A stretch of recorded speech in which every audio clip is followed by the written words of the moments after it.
할렐루야. 다 오셨어요? 할렐루야. 네. 영화권의 날씨 속에 다 이렇게 얼어붙고 있습니다. 보니까 곳곳에 작은 교회 하시는 분들 동파됐다, 화장실이 얼었다, 물이 안 나온다 그러고 있습니다. 그래서 저희 화장실도 저기 수도관 내려가는 그 하수관이 막혔습니다. 그래서 물을 이렇게 대야에다 씻으시고 버리시면 됩니다. 다행히 저희는 그 정도입니다. 가뜩이나 이 혼란스러운 시국이 아직도 정리가 되지 않아서 우리 몸도 마음도 아직 잘 펴지지 않는 것 같습니다. 하루빨리 우리 국민들이 안심하고 살 수 있게, 또 날씨가 이번 주부터는 조금 풀린다고 하죠. 좀 따뜻해지길 바랍니다. 지난 송구영신 예배 때 여러분들이 써내신 이 기도들, 그 다음에 어디를 읽겠다 뭐 이런 것들을 제가 쭉 한번 정리를 했습니다. 하늘샘 성도 등에서 누굴 위해 기도할 것인지, 그리고 이웃과 세상을 위해 무엇을 할 건지, 내가 올해는 어떤 성경을 읽을 것인지 다 쓰셨는데, 제가 놀랬던 부분은요, 여러분 각자가 다 이웃과 세상을 위해서 봉사할 준비가 되어 계시다는 거예요. 그럴 뿐만 아니라 그렇게 이미 행동하고 계시는 분들도 계셨습니다. 어떤 분은 자연을 보호하기 위해서 일회용기를 쓰지 않겠다 이렇게 쓰신 분도 있고요. 또 그룹홈이나 캄보디아 학생을 돕겠다. 그렇게 또 이제 얘기를 하셨습니다. 하셔야 돼요. 네. 그리고 어떤 분은 대가 없는 지출과 사랑의 선의, 친절과 용서, 또 화를 참고 양보하겠다, 더 많이 기부하겠다, 이런 결심들이 보였습니다. 또 기도의 대상에도 내 가족 1순위였지만은 그 외에도 그에 못지않게 하늘샘 성도들을 위해서 기도하겠다는 그런 결심이 참 감동이 되었습니다. 올 한해 우리 표어가 빈티지였죠. 주님의 사랑 안에 더욱더 깊어지고 성숙해지는 하늘샘이라는 표어를 우리가 세웠는데, 14년 차가 되어가는 우리 하늘샘 교회 시간 속에 우리의 믿음과 사랑이 더욱더 깊어지기를, 또 우리가 결심한 대로 반드시 이루어내는 하늘샘 성도들 되어주시기를 주님의 이름으로 간절히 부탁을 드립니다. 아멘. 그래서 이 마이크가 바뀌었어요. 한 3주 동안 마이크가 없었잖아요. 잘 모르셨죠? 예? 제가 이렇게 핀 마이크 달고 이제 했었는데 뭐 마이크가 있든지 없든지 별로 모르셨죠, 그렇죠? 예, 괜찮습니다. 예, 하늘쌤하고 처음으로 마이크를 바꿔가지고 소리가 좋죠. 네, 잘 주무시면 안 됩니다. 자, 하여튼 오늘 이렇게 마이크도 바꾸고 우리 성도님들도 오늘 이렇게, 지난주에는 또 우리 김영선 선교사님 모시고 말씀을 잘 듣고, 또 오늘은 또 이렇게 제가 또 여러분들과 함께 여호수아를 보면서 함께 말씀을 따라가고자 합니다. 아까 말씀드렸지만은 여호수아가 24장인가 25장 정도밖에 없습니다. 그래서 한 주에 5장, 맘만 먹으면 30분이면 다 읽습니다. 그죠? 5장은 30분이면 읽어요. 그래서 못 읽는다고 하시면 안 됩니다. 그래서 카톡에다가 우리 단톡방에다가 제가 오늘부터 읽으셔야 됩니다, 이렇게 하면은 읽었습니다 이렇게 인증하시면은 되겠습니다. 하시면 되고요. 오늘 하나님께서 여호수아를 만나주시는 장면이 1장에 나오는데요. 그 전에 혹시나 여러 여호수아에 대해서 우리가 그래도 간략하게 요약된 것을 보고 말씀을 나누면 좋을 것 같습니다. 뒤에 불 좀 꺼주시고 우리 영상을 한번 보도록 하겠습니다.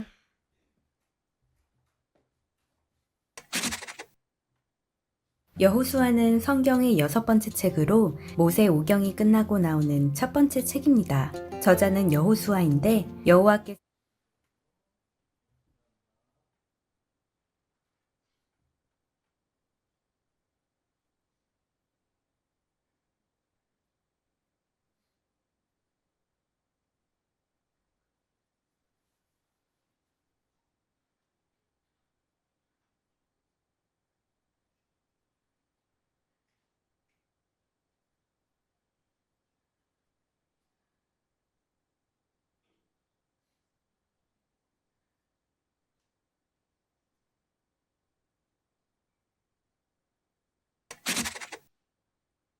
여호수아는 성경의 6번째 책으로 모세 오경이 끝나고 나오는 첫 번째 책입니다.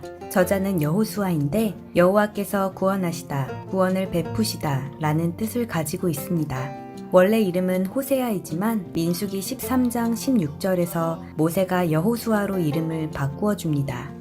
하나님은 여호수아를 이스라엘의 새 지도자로 세우셨습니다. 모세는 이스라엘을 가나안까지 데려갔다면 여호수아는 그곳에 들어가서부터 백성을 이끄는 역할을 맡게 된 것이죠. 여호수아서는 하나님께서 약속하신 땅을 정복하고 각 지파들에게 땅을 분배하고 정착해가는 과정을 그린 책입니다. 1에서 5장 약속의 땅으로 들어갑니다. 여호수아는 2명의 정탐꾼을 보내는데 특히 여리고를 눈여겨보게 합니다.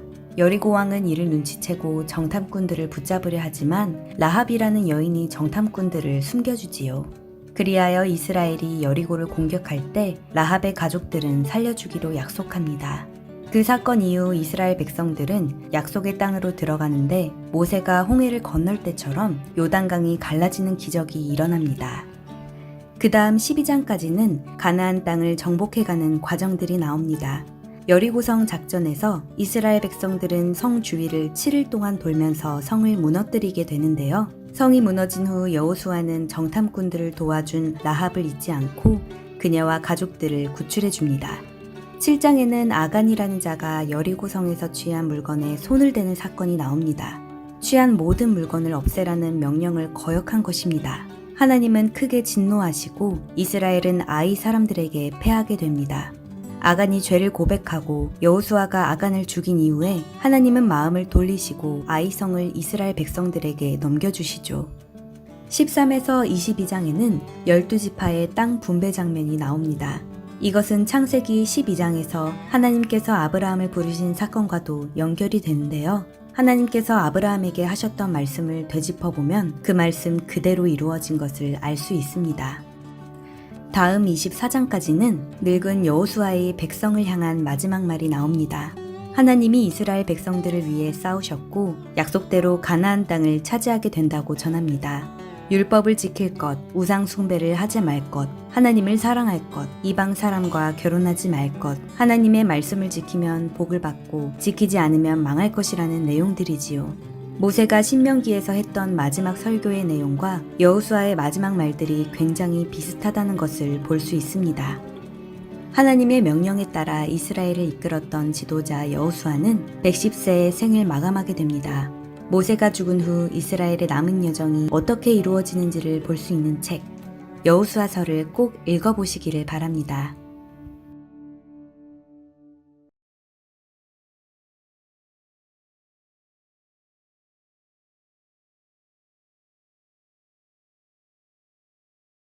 마감하게 됩니다.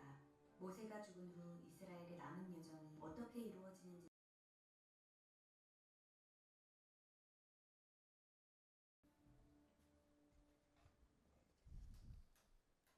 네, 감사합니다.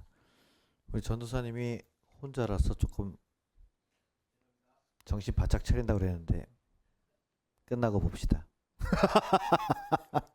자, 자, 오늘 여호수아 어떤 내용인지 대충 보셨죠, 그렇죠? 네, 짧게 잘 정리가 되어 있는 영상입니다.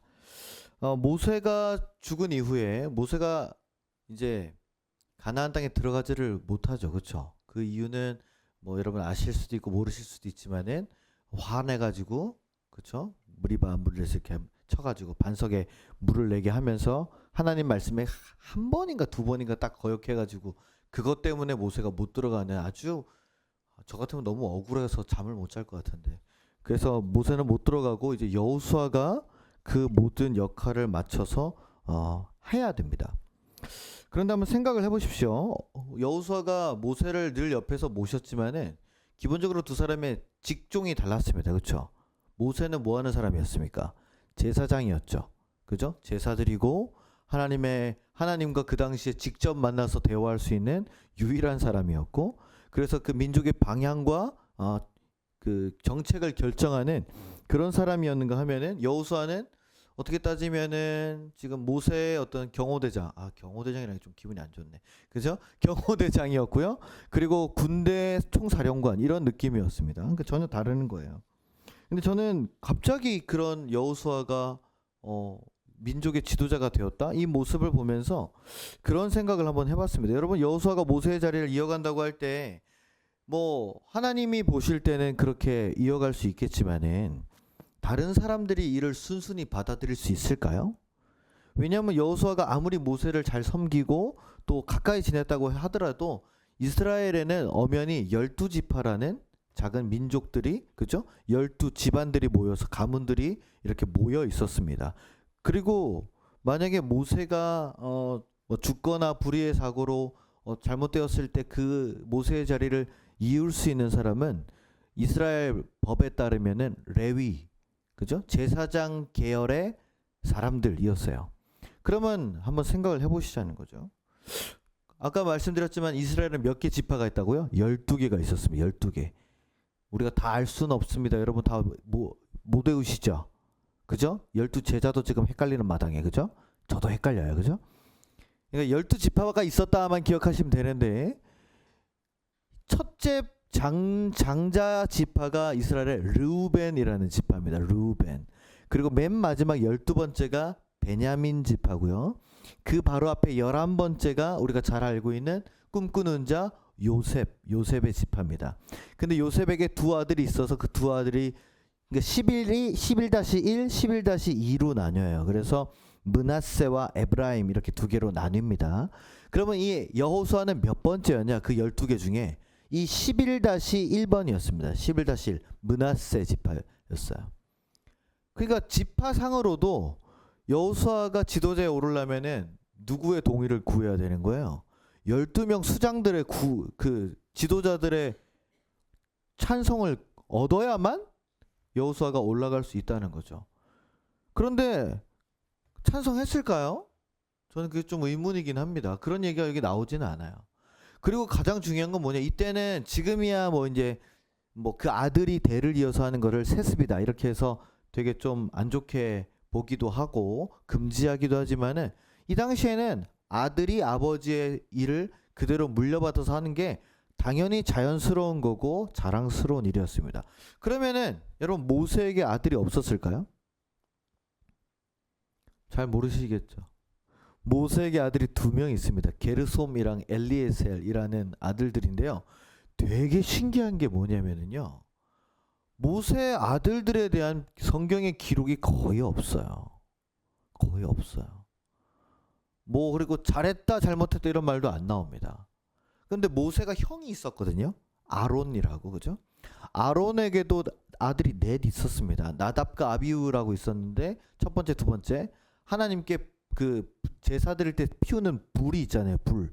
근데 불 잘못 피우다가 바로 죽었어요. 걔네들은. 네. 불 피우다가 그 정말 불쌍한 죽음이에요. 그러니까 말을 잘 들어야지, 그렇죠? 그리고 그 세 번째, 네 번째 아들이 이제 엘르아살이랑 잘 기억이 안 나요. 엘리압인가? 하여튼 그렇게 있는데 그 둘은 제사장이었습니다.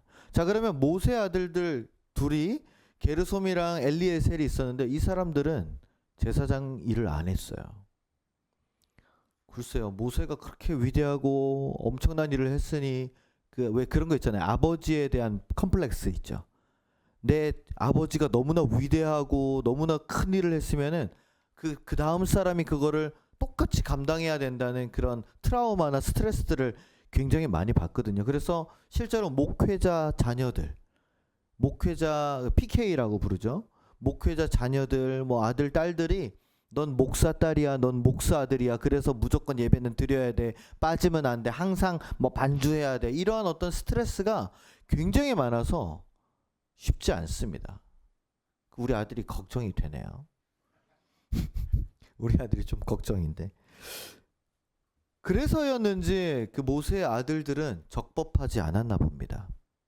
그리고 다른 사람들도 이렇게 이 자리를 노려볼 만한데, 그쵸? 왜냐면은 물론 모세라는 큰 권위자가 있을 때는 그 카리스마에 눌려서, 왜냐면 모세는 누구랑 직접 얘기하는 사람입니까? 하나님이랑 얘기하는 사람이에요. 그러면 1년에 한 2-3번 하나님이 모세한테 만나자. 그러면 이제 모세가 간단 말이죠. 시내산에 올라가면 시내산 꼭대기에서 막 천둥 번개 치고 우르릉 꽝꽝하고 있으면 밑에 사람들은 와, 하나님 오늘 좀 많이 빡치셨나 보다. 이제 뭐 이제 그랬을 거 아니에요. 그렇죠? 직접 모세랑만 얘기를 하니까 모세한테 섣불리 까불 수가 없어요. 그리고 모세는 뭐가 있습니까? 이 지팡이가 있어요. 지팡이가 이렇게, 그렇죠? 모세 지팡이가 있어서 이렇게 탁 치면은 뱀이 되고 탁 치면은 다시 바뀌고 열받으면 탁 치면은 물 갈라버리고 그죠? 야, 무서운 사람이에요 모세가. 하나님의 그 전설 무기가 있는 거거든요. 그죠? 아이템이 아주 좋은 게. 그래서 까불다가 지팡이로 한 대 맞아서 뱀 되면 어떻게 안 되죠. 그러니까 아무도 모세한테는 그 모세의 권위에 대해서는 도전하지 않았을 걸로 생각됩니다. 근데 여호수아는 뭐예요? 여러분 성경에 보시면은 출애굽기 이렇게 그 쭉 사건들을 보면은 여호수아가 하나님과 독대했다, 만났다라는 이야기가 있습니까? 없습니다. 여호수아는 허락되지 않았어요. 아까 말씀드렸지만은 모세가 하나님 만나러 갈 때 시내산 올라가면서 여호수아한테 야 여호수아 여기 잘 지키고 있어. 하나님 조금 보고 올게. 잠깐만 기다려. 그리고 갔다 왔습니다. 그러면 여호수아는 산 밑자락에서 그게 3일이 될지 일주일이 될지 어떤 날은 며칠이 됐어요? 40일 동안 기다렸어요. 그렇죠? 그러니까 사람들이 야 모세 죽었나 보다. 그리고 이제 아론한테 가지고 금송아지 만들어 주셔. 우리 여기 좀 파티 좀 할란께. 그렇게 하다가 이제 와가지고 빡쳐가지고 집게망 집어던져 다 죽었잖아요. 그렇죠? 사람들이. 그러니까 여호수아는 하나님을 만나본 적이 없어요. 그리고 모세 지팡이와 같은 그런 하나님이 어떤 능력을 준 어떤 그런 무기나 이런 것도 없고요. 십계명 같은 돌판도 없습니다. 그러니까 여호수아가 만약에 그 이스라엘의 지도자가 되었다고 했을 때 그럼 지도자들이 올 거 아니에요. 이렇게 12명들이 와가지고 장로들이 와가지고 저기 내일은 어디로 갑니까? 그러면 모세 같으면 뭐라 그래요? 기도해 보겠노라. 그리고 다 기도하고 동쪽으로 가자. 그러면 구름 기둥과 불 기둥이 쫙 해주고 하는데 여호수아한테 가가지고 우리 내일 어디로 갑니까? 내비게이션이 어떻게 돼요? 그럼 여호수아가 잠깐만요. 제가 아직 하나님 못 만나봐가지고 와이파이가 원활하지 않아서 조금만 기다려 보십시오. 그러면 여호수아가 이게 뭐랄까 요즘 말로 모양이 안 살잖아요. 그런 지도자를 이스라엘 백성들이 모세도 힘들어했는데 인정하겠습니까? 인정 안 하겠죠. 그죠? 모세의 아들들이 좀 시원찮다 하면 아론의 아들들을 그러면 이렇게 지도자로 세우고 뒤에서 몇 가문들이 여당 야당처럼 우리는 아론의 지파를 우리는 이렇게 하겠습니다. 이럴 수도 있잖아요. 그렇죠? 그럼 지도새도 모르게 여호수아를 암살할 수도 있는 그런 굉장히 격변된 상황이었다라고 저는 생각을 해요. 이게 평화롭지 않았을 거예요. 인간들이 모여있는 세상에 지금 우리나라만 봐도 그런데 이게 굉장히 복잡하고 어떤 정치적 세력들과 그런 것들이 다 엮여 있을 거란 말입니다. 그러니까 여호수아 입장에서는 여러분이 여호수아라면 이게 편했겠습니까? 모세가 떠나면서 야 이제 네가 해. 저요? 저 제사 드릴 줄 모르는데요? 그거 아론 형이 가르쳐 줄 거야. 제가요? 불 피우다 죽는데요? 네가 해야 돼. 저는 안 되는데. 그렇지 않겠습니까? 정말 무섭고 힘든 상황이었어요. 그래서 여호수아가 얼마나 기도를 많이 했을까라는 생각을 해봅니다. 근데 오늘 말씀을 보면요, 우리가 읽은 여호수아 몇 장이에요? 지금 오늘이 몇 장이죠? 1장입니다. 1장. 여호수아 1장에서 지금 우리가 읽으니 두려워 말고 오직 강하고 담대하라, 이 말씀을 누가 해주시는 거예요? 모세가 해줍니까? 누구예요? 하나님께서 하고 계시죠. 하나님께서. 저는 이거 보고 깜짝 놀랐습니다. 왜냐면은 여러분 모세도 하나님을 만나는데 몇 년이 걸렸습니까? 최소 40년이 걸렸죠. 그죠? 이집트 왕궁에서 자라가지고 때려 죽이고 도망자로 살다가 광야에서 살다가 양치다가 이렇게 불타는 나무 하나 보고 어이 뭐야 이렇게 갔더니 신을 벗어라. 그래가지고 그때부터 하나님한테 걸린 거잖아요. 그렇죠? 그게 모세는 벌써 굉장히 많은 시간을 지났습니다. 물론 여호수아도 모세 곁에서 모세가 늘 하나님과 만나고 이야기하고 그런 놀라운 역사들이 있는 것을 보고 알았어요. 그러나 두려움에 빠져 있는 여호수아를 하나님께서 아셨기 때문에 1장에서 곧장 하나님께서 여호수아에게 나타나셔서 말씀하시고 있는 장면이 바로 오늘 말씀이라는 거죠. 되게 부럽습니다. 왜냐면 우리도 다 불안하거든요. 여러분 불안하지 않은 사람이 있습니까? 앞으로 어떻게 살까? 돈을 어떻게 모을까? 어디 가서 살까? 누구를 만나서 결혼을 할까? 무슨 직장을 가질까? 아직도 불안하잖아요. 그렇죠? 이 불안과 두려움이라는 것은요. 늘 우리를 쫓아다닙니다. 돈이 많아도 불안해요. 왜 이 돈이 언제 없어질까? 누가 날 배신하지 않을까? 돈 많으면 그 사람이 행복해 보입니까? 아닐 거예요. 늘 삶이 공허하고 허탈하고 그죠? 제가 지난주에 우리 김영선 선교사님하고 만나면서 또 선교사님을 도와주시고 저희 교회를 위해서 후원해 주신 한 권사님을 만났습니다. 만나교회에서부터 이렇게 인연이 되어서 만났던 분인데 그분이 인테리어를 하세요. 인테리어를 하시는데 이분은 인테리어 하는데 인스타그램도 운영을 안 해요. 홈페이지도 없어요. 전화번호만 있어요. 사무실이랑. 그래서 아니 요즘 같은 시대에 장사가 되십니까? 제가 걱정돼서 이게 경기가 안 좋잖아요 요즘에. 그래서 여쭤봤더니 아유 웃으시면서 괜찮다는 거예요. 그러면서 얼마 전에 이제 그 공사를 맡은 분이 어디 병원장님인데 자산이 2,100억이래요. 예? 오징어 게임 456억도 많은데 몇 억이요? 2,100억이래요. 그러면서 그분의 집을 리모델링 했는데 화장실 변기가 2천만 원이랍니다. 똥 싸는 변기가 2천만 원이래요. 거기서 싸면 쾌변할래나?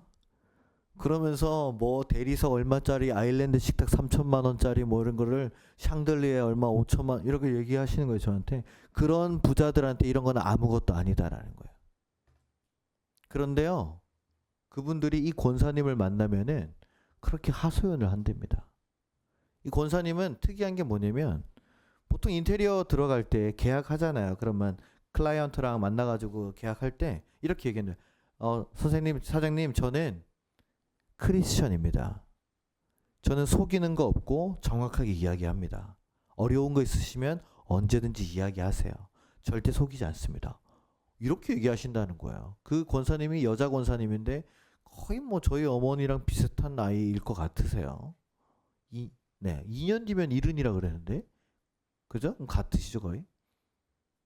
그러면서 쭉 얘기하면서 그러면 자기가 크리스천인 걸 밝히면은 상대가 크리스천이건 아니건 좋아한다는 거예요.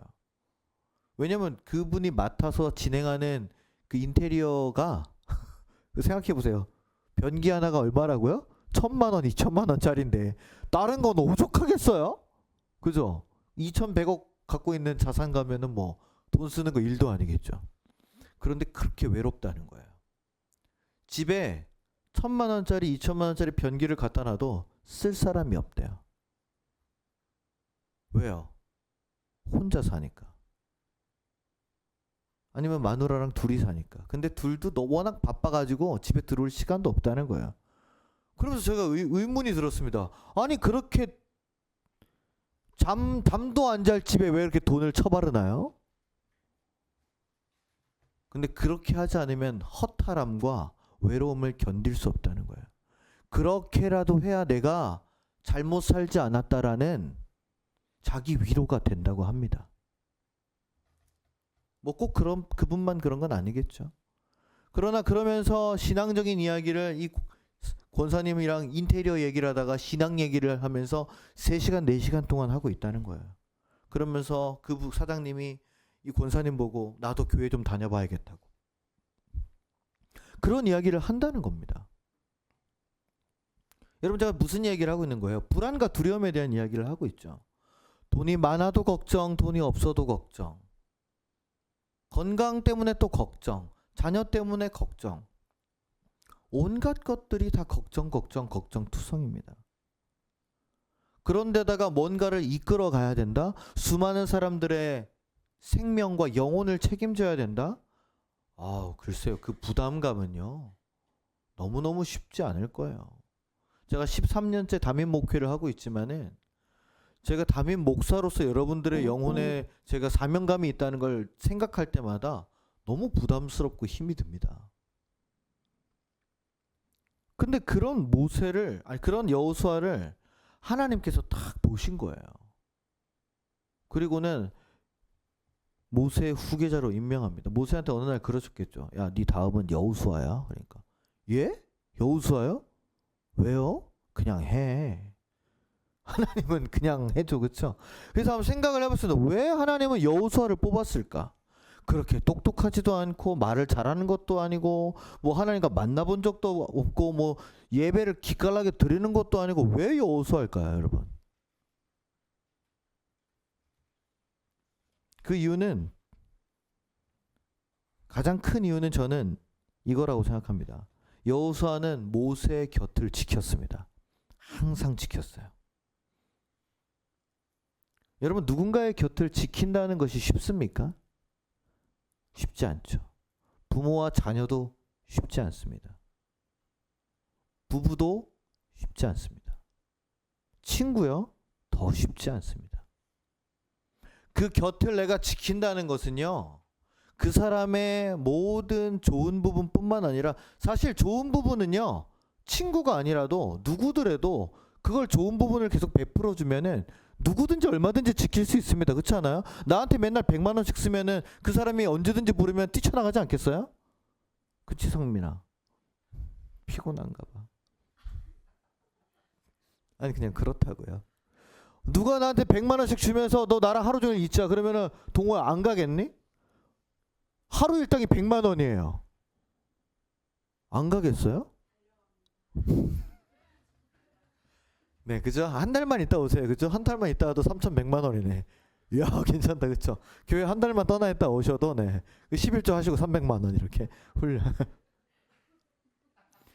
아니, 좋은 사람은 얼마든지 곁을 지킬 수 있다니까요. 근데 안 좋은 모습을 보일 때, 나한테 짜증내고 표정 굳히고 말 나쁘게 하고 대답 안 하고, 예?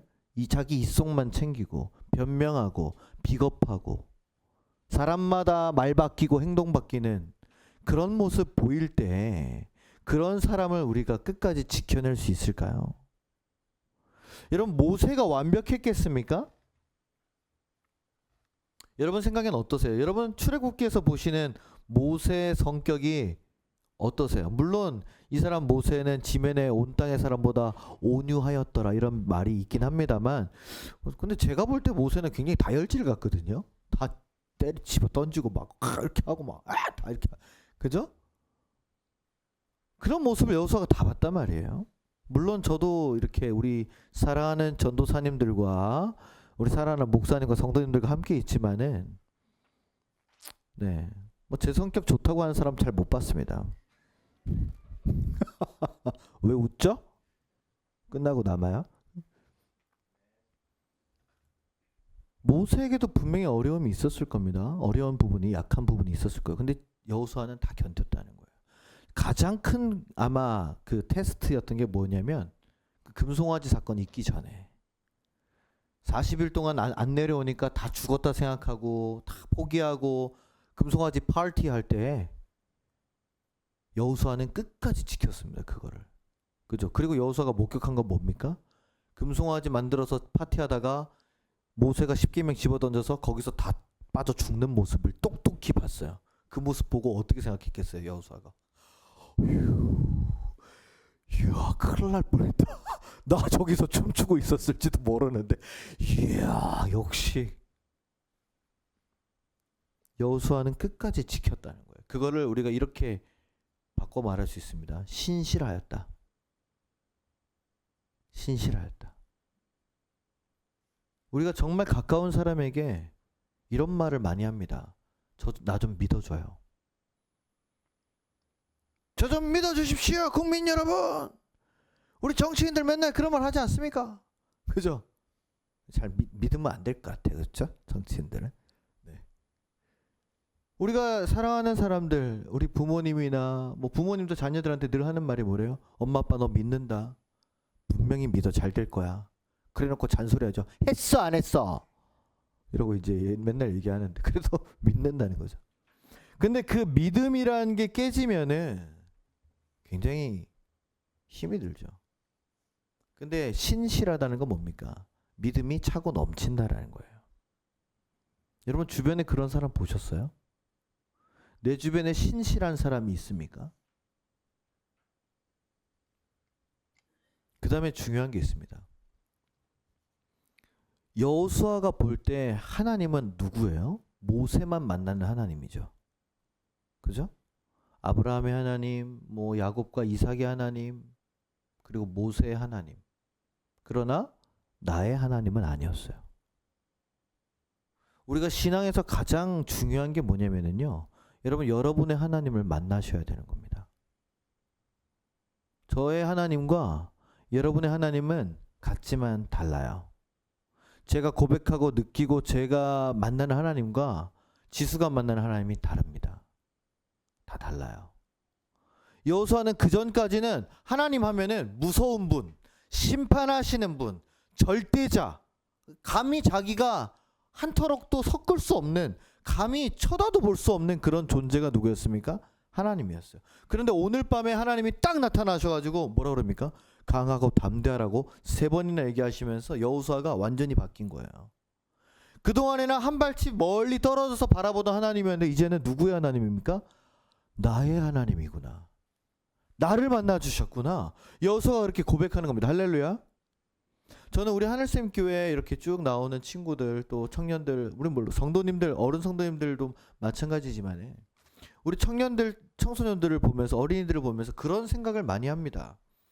어떻게 이 친구들이 하나님을 만나게 할 수 있을까? 근데 제가 어떤 저의 신앙관을 가지고 강하게 어필을 하면은 그게 굳어질까봐 저는 그러지 않아요. 제가 뭐 이 친구들한테 방언해야 된다, 금식해야 된다, 성경 십독해야 된다, 그런 적 있어요? 그랬으면 벌써 다 떠났을 거예요. 그냥 저는 나오면 나오는 대로. 왜냐면 신앙은 누가 하는 겁니까? 내가 하는 거예요. 교회를 한 달에 한 번 나오든 매주 나오든 뭐 일주일에 3번씩 나오든 누가 하는 겁니까? 내가 하는 거예요. 그 가운데 나의 하나님을 만나야죠. 그런데 아무리 제가 설교를 하고 유튜브를 틀어서 유명한 목사님들의 그런 설교를 100번씩 들어도요, 내가 나의 하나님을 못 만나잖아요. 아무 소용이 없어요. 아무 소용이 없습니다. 그 좋은 말씀 들어서 뭐요? 듣는 순간에는 그렇구나 할지 모르지만 나의 하나님이 아니면은요, 그 말씀을 들어서 내가 행동으로 옮기려는 생각조차 들지가 않아요. 나의 하나님을 만나자는 거죠. 그게 오늘이 될지 내일이 될지 다음 주가 될지 1년 뒤가 될지 나이 50이 될지 60이 될지 모르는 거예요. 그러나 우리가 계속해서 쌓아놓을 때 언젠가 어느 순간에 하나님을 향한 스위치가 탁 켜질 줄로 믿습니다. 할렐루야. 제가 이번에 부산에 가서 한 그 친구를 만났습니다. 25살밖에 안 된 남자인데 그 친구가 누구냐? 지난번에 제가 CTS에서 그 200만 넘게 터졌던 릴스, 1분짜리 릴스, 그죠? 그걸 보고 저한테 DM을 보내서 교회 다니겠다고 했던 그 청년이에요. 기억나시죠? 제가 소개드렸던. 그죠? 물론 그리고 나서 그 청년이 뭐 교회를 몇 번 갔지만 또 사는 게 쉽지 않아서, 예? 그 친구도 인생이 기구하더라고요. 쉽지 않아요. 그런데 저를 만나서 그런 얘기를 하는 거예요. 목사님, 저 이번부터는 진짜 교회 나가겠습니다. 열심히 나가겠습니다. 그러면서 뭐 매주 뭐 인증하고 뭐라고 얘기하길래, 그래 네 마음대로 해라. 네가 하는 거지 내가 하는 거가, 이제 그러고 왔는데, 근데 그 친구가 계속 저한테 감사하다고 고백하는 게 뭐냐면, 자기는 그렇게 인생의 어둠 가운데 있을 때 남들 다 손가락질하고 술독에 빠져 살고 담배 피고 나쁜 짓 하고 일 삼고 살았을 때 아무 생각 없이 인스타를 켰는데 그 장면이 나오면서 그때 하나님이 자기 마음을 열어주셨다는 거예요. 그렇죠? 기적 같은 일 아닙니까, 여러분? 여러분 1분짜리 인스타 쇼츠 그런 영상 보고 막 마음이 바뀌어가지고 눈물 흘리고 인생의 터닝 포인트가 됐다고 고백하는 분이 여기 계세요?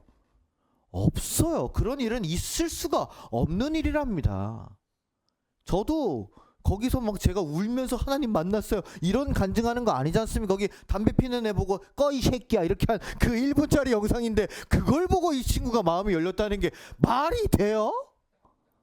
전 아무리 생각해도 이해가 안 된단 말이죠. 그럼 이거를 뭐라고 우리가 설명할 수 있냐는 거야. 그 273만 명이 본 그 영상 중에 딱 한 명이 반응했다는 거예요. 마음이 열렸다는 거예요. 그 제가 했습니까? 그 친구는 그 영상 통해서 누굴 만난 거예요? 나의 하나님을 만난 줄로 믿습니다. 여러분들도 하늘샘 교회에서 이렇게 신앙생활 하는 가운데 여러분의 인생 가운데 내가 이 자리에 나와서 내가 예배드리고 내가 기도하는 가운데 나를 만나주시는 하나님을 반드시 만나시기를 주님의 이름으로 축원합니다. 그 다음에 마지막이에요. 오늘 1장 6절에서 9절까지 보면은요, 강하고 담대하라는 말이 몇 번 반복될까요? 3번 반복됩니다. 여러분, 3번 반복해서 잔소리한다는 건 무슨 뜻입니까? 무조건 해라는 거죠. 그죠? 요즘에 저희 방학이라서 애들이 책상 정리를 합니다. 오만 것들이 다 튀어나와요. 그래서 야, 이게 여기 있었어? 이러면서 승아도 문제집을 갖다 버렸는데 이만큼 갖고 나왔는데 절반은 안 풀었더라고요.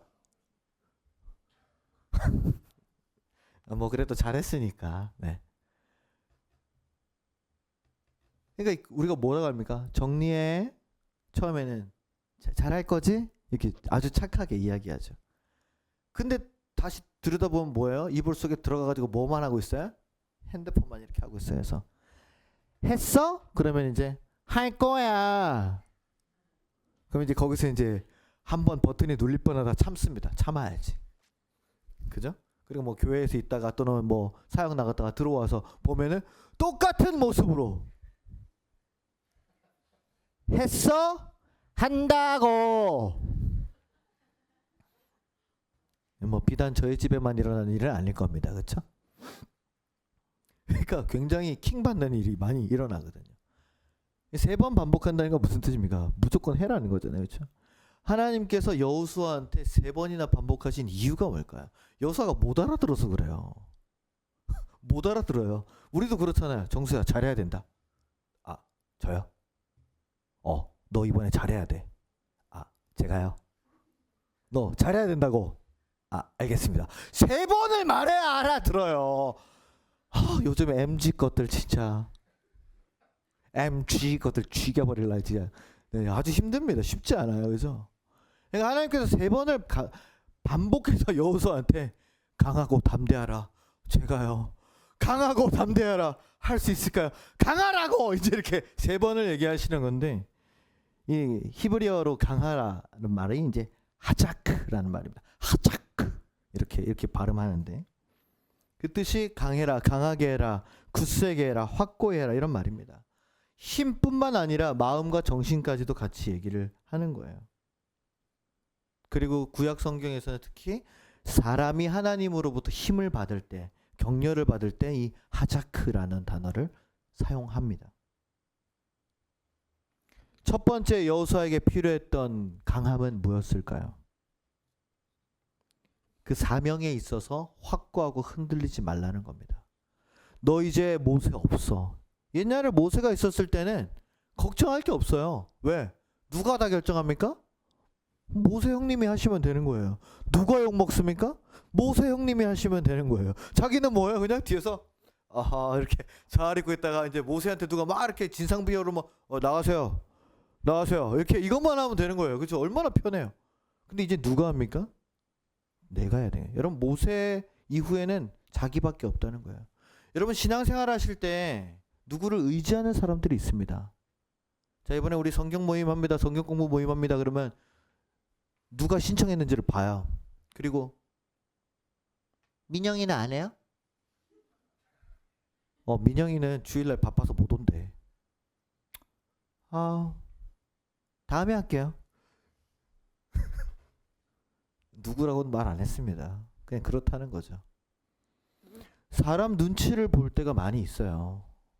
누가 하면 나도 하고, 누가 교사하면 나도 하고, 누가 선교 가면 나도 가고, 누가 교회 다니면 나도 다니고, 너 나가면 나도 나가고. 아니 뭐 그렇게 그러면 안 되더라고요. 그렇죠? 누구 의지해서 되는 신앙이 아니에요. 그렇게 신앙생활 하면은 결국 늘 휘둘려 다닙니다. 자기 게 하나도 없는 거예요. 그래서 여호수아한테 얘기하는 거예요. 담대해라, 강해라. 이제는 넌 아무도 없어. 나만 의지해야 된다.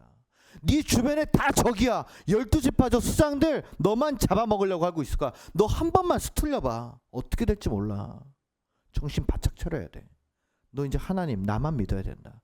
강해라. 흔들리면 안 돼. 정신 바짝 차려야 돼. 김충만 정신 바짝 차려야 돼. 의지하지 마.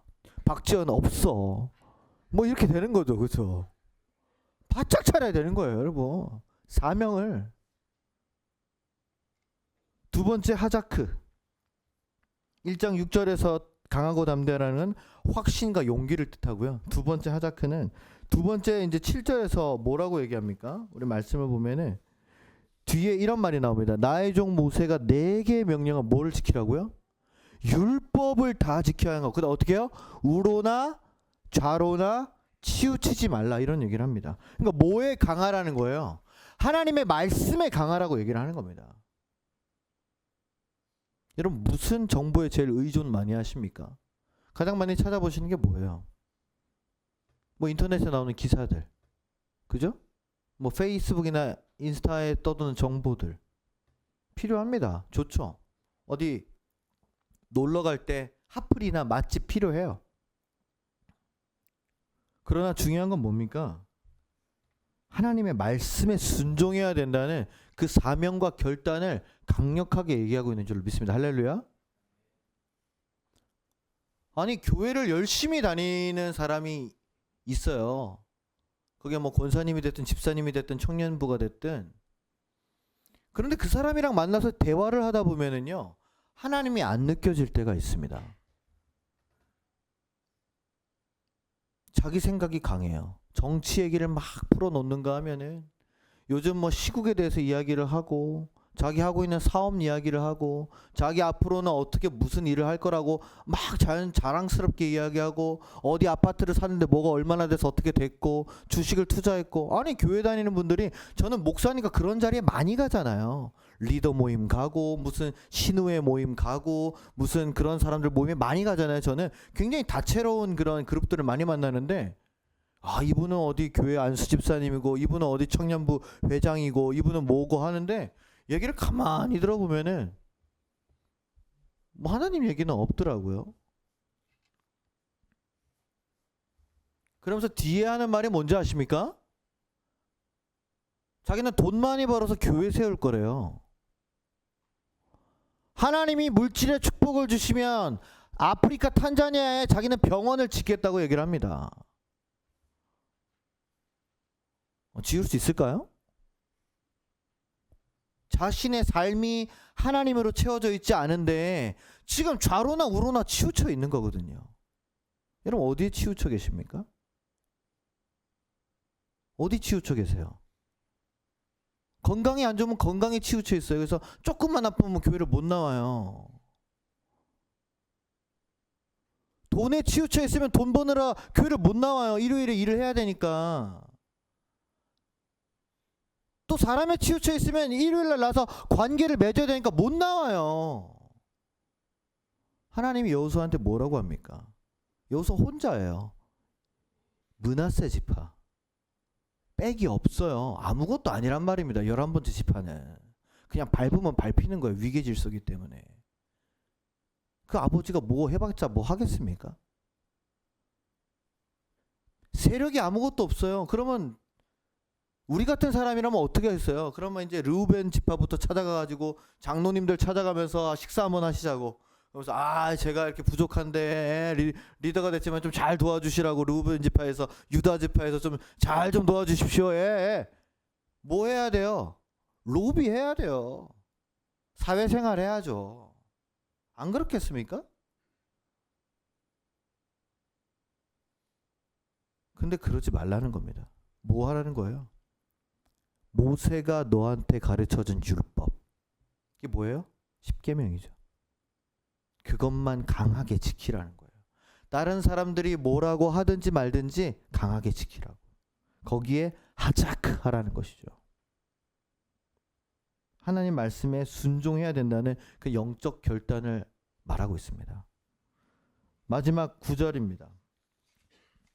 내가 내게 명령한 것이 아니냐. 그러니 강하고 담대하라고 세 번째를 얘기하시는 거예요. 첫 번째는 뭐였습니까? 민족에 대한 사명감. 두 번째는 뭐였어요? 말씀에 대한 순종. 마지막은 하나님이 뭘 기억하시냐면 이거 누가 명령했니? 지금 내가 누가 너한테 말하고 있니? 하나님이십니다. 그렇죠. 마지막은 하나님 본인에 대한 것을 기억하라는 겁니다. 누가 명령했어? 하나님이요. 무슨 말입니까? 위축되지 말라는 거죠. 쫄지 말라는 겁니다. 요즘 말로 하면은. 요즘 크리스천들이 다 숨어 삽니다. 그래서 샤이 크리스천이에요. 부끄러운 크리스천. 직장에서도 교회 다니는 걸 드러내지 않습니다. 웬만하면 일부러. 교회 다니세요? 저 청년부 회장인데요. 저 모태신앙인데요. 이런 거 안 합니다. 교회 다니세요? 그러면 예, 뭐 그냥 그냥 좀 다녀요 그냥 이렇게. 이 정도 얘기한다는 거죠. 그러면 하나님께서 여러분을 대하실 때도 저 하나님 좀 도와주십시오. 그래 뭐 너 그냥 그러시지 않겠어요? 아니 하나님한테 충성한 사람들이 수두룩 빽빽한데 어중이 떠중이 뭐 신경 쓰겠어요? 저래도 이 사람들 먼저 챙기고 보다가 좀 나중에 이렇게 하시지 않겠어요? 하나님께 명령을 받았으면 하나님께 강하고 담대하게 나가라는 겁니다. 왜 쫄죠? 왜 늘 위축되어 있죠? 왜 늘 부끄럽죠? 이번에 아이들하고 졸업식에 우리 전도사님들 목사님들이 다 갔습니다. 가면은요 사람들 그렇게 많고 가족들 있는데 애들이 목사님 전도사님 하면서 쫓아옵니다. 재민아 그랬지? 내가 너 때는 안 가서 잘 모르겠네. 이번에 제가 시간이 일정이 안 맞아가지고 중학교 졸업식만 갔거든요. 솔매 중학교. 거기 이제 우리 교회를 떠난 배신자들 몇 명 있거든요. 거기. 이야 고개를 못 들더라고요. 애들이 막 이렇게 하면서 인다하다가 승민아 그러니까 이러면서 이 악물고 와요 저희한테. 저랑 이제 박지현 전사님이랑 우리 진우 전사님이랑 이렇게 있었거든요. 그래서 와서 감사합니다. 그래서 이제 초콜릿 주고 힘내라고 축하한다 그렇게 했는데 저희 교회 다니는 것이 저희가 여러분의 어떤 영적인 지도자요 사역자라는 것이 여러분이 자랑스러워한다는 것이 너무 좋습니다. 너무 감사합니다. 그죠?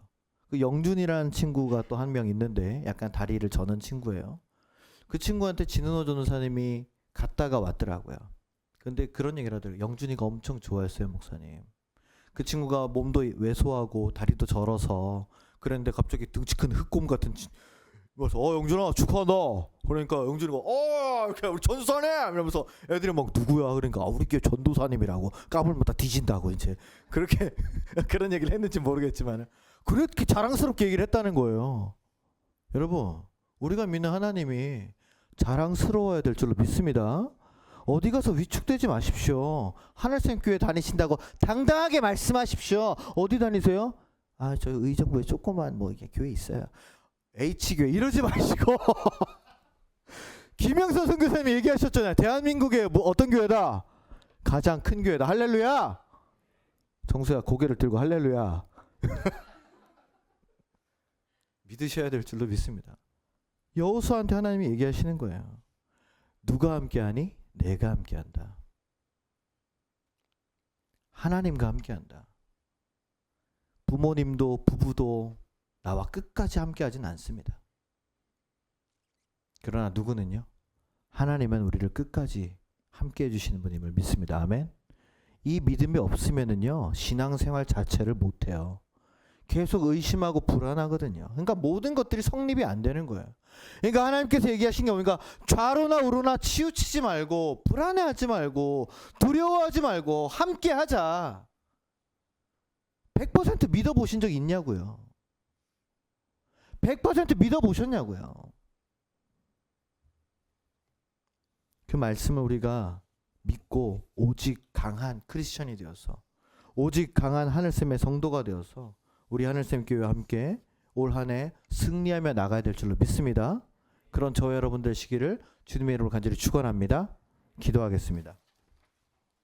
하나님 감사합니다. 오늘 2025년 또 우리 김영선 선교사님 모시고 또 저와 함께 신년을 새롭게 시작합니다. 주님, 불안한 것 많습니다. 두려운 것 많습니다. 여전히 잘 못하는 것 많습니다. 그러나 그 가운데 하나님께서 불안했던 여호수아를 만나주신 것처럼 내니 두려워 말아라, 오직 강하고 담대하라고 3번이나 나에게 말씀하신 것처럼 하나님께서 나에게 주신 그 사명 앞에, 하나님의 말씀 앞에 하나님과 함께 한다는 그 믿음 안에 강하고 담대하게 나갈 수 있는 우리가 되게 하여 주시옵소서. 하작! 강하고 담대하라는 그 강인함이 오늘 우리의 믿음의 영성에도 더해져서 세상에 나가도 누구에게도 꿀리지 않고 부끄럽지 않고 두려워하지 않는 우리의 삶이 될 수 있도록 축복하여 주시옵소서. 감사드리며 예수님 이름으로 기도합니다. 아멘.